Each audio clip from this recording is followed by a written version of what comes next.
Հայաստանի Հանրապետությունն է որոշում իր սուվերեն տարածքում գտնվող տեղանունները, ինչպես եւ Ադրբեջանն է որոշում, թե ինչ անուններ տա իր սուվերեն տարածքում գտնվող քաղաքներին, գյուղերին եւ ճանապարհներին։ Այս մասին ազգային ժողովում տեղի ունեցած ճեպազրույցի ժամանակ հայտարարել է ազգային ժողովի քաղաքացիական պայմանագիր խմբակցության քարտուղար Արթուր Հովհաննիսյանը, անդրադառնալով Ադրբեջանի նախագահ Իլհամ Ալիևի կողմից հնչեցված այսպես կոչված Զանգեզուրի միջանցք եզրույթին։ Պատգամավորն ընդգծել է, որ տեղանվանման քաղաքականությունը սուվերենության դրսևորում է եւ յուրաքանչյուր պետություն այդ հարցում ունի բացառիկ իրավունք։ Կան պաշտոնական ստորագրված փաստաթղթեր, որտեղ կան հստակ նշված անուններ, պայմանավորվածություններ։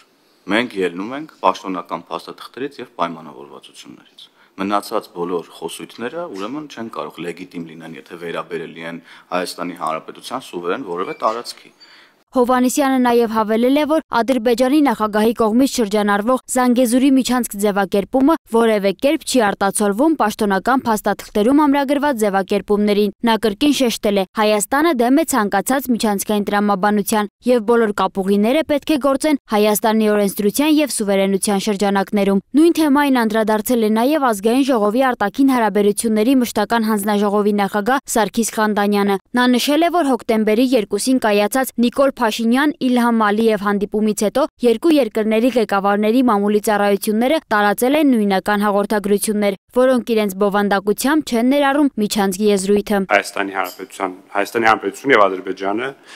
նույն կերպ են անվանում այն ենթակառուցվածքային ծրագրին, որը անցնում է Հայաստանի տարածքում։ Ալիևը ասում է թրիփ, ասում է ուղղակի այդ թրիփը անցնելու դուրս այլ նախագծեր, ճանապարհներ, միջանցքներ այլ երկրները ինչպես ցանկանում են թող անվանեն։ Մենք գիտենք մեր տարածքով անցնող նախագծերի անվանումները, մեր ապաշրջափակման եւ ենթակառուցվածքների զարգացման համալիր ծրագիրը կոչվում է Խաղաղության խաչմերուկ, իսկ այն ենթակառուցվածքային ծրագիրը, որը Հայաստանը իրականացնելու է Միացյալ Նահանգների հետ, կոչվում է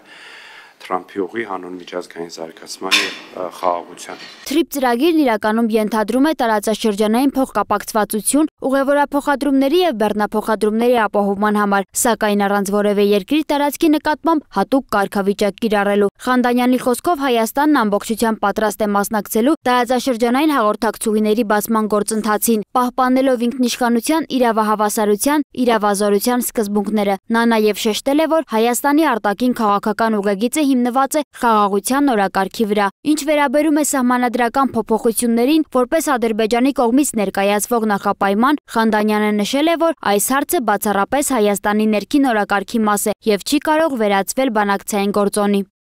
Սահմանադրության հարցի քննարկումը կամ այդ նախապայմանը նորություն չէ։ Ես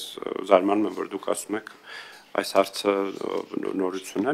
միշտ է այդ հարցը քննարկվել է, միշտ մեր կողմից մեր հստակ դիրքորոշումն արվել է, որ սահմանադրության հարց չկա, խաղաղության պայմանագիրը կարող է ստորագրվել հիմա։ Քաղաքացիական պայմանագիր խմբակցության քարտուղար Արթուր Հովհաննիսյանն անդրադարձել է նաև հոկտեմբերի 2-ին ազգային ժողովում Հայաստանի եւ Ադրբեջանի միջև խաղաղության հաստատման վերաբերյալ հայտարարության նախագծի քննարկմանն ու քվեարկությանը, նշելով անընդունելի էր ընդդիմադիր ուժերի պահվածքը։ Ես նաև պետք է այստեղ չեմ կարող չառանձնացնել, որ երեկվա այդ հայտարարության թե քննարկմանը, թե քվեարկությանը չի մասնակցել խորհրդարանական ընդդիմությունը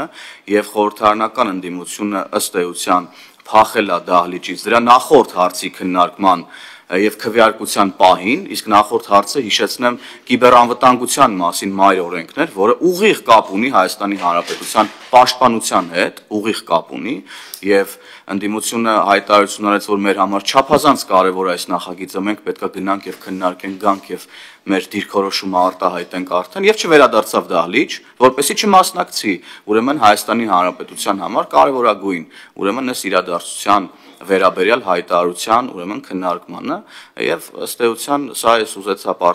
ցանկացա պարտադիր շեշտել, որպեսզի մեր քաղաքացիները հասկանան, թե ուրեմն խորհրդարանական ընդդիմությունը նաև ինչ օրակարգերով է առաջնորդվում։ Խոսելով Թուրքիայի հետ հարաբերություններից Սարգիս Խանդանյանն էլ ասել է, որ ոչ մի խոչընդոտ չկա հարաբերությունների կարգավորման համար եւ այժմ գնդակը Թուրքիայի դաշտում է։ Նա նաև անդրադարձել է թուրքական ավիաուղիների Հայաստան մուտք գործելու հնարավորությանը, նշելով, որ երկար տարիներ քաղաքական պատճառներով այս ուղղությամբ քայլեր չեն արվել, սակայն այժմ գործընթացը վերսկսվել է։ իրականում թուրքական ավիաուղիների մուտքը հայաստանյան շուկա շատ միշտ քննարկվել է 10 տարիներ արդեն կարելի ասել, բայց միշտ քաղաքական պատճառներով ավիաընկերությունը Հայաստան չի մտել։ Եթե հիշում եք, հատուկ ներկայացուցիչների վերջին հանդիպման ժամանակ մամուլի հաղորդագրության մեջ կար նաև այդպիսի նշում, որ օդային ավիափոխադրումների ոլորտում պետք է ակտիվացնել համագործակցությունը եւ ահա տեսնում ենք, որ թուրքական ավիաուղիները արդեն հայտնել է, որ սկսում է թռիչքներ դեպի Երևան։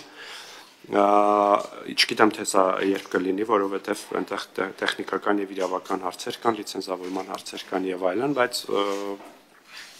այսինքն դա մի բան է, որը տեղի կունենա առաջիկայում։ Արտաքին հարաբերությունների մշտական հանձնաժողովի նախագահը հավելել է, Հայաստանի եւ Թուրքիայի միջև փոխվստահության ամրապնդման նաեւ այլ միջոցառումներ կիրականացվեն։ Սոնա Գիշյան, Free News, Ազատ լուրեր։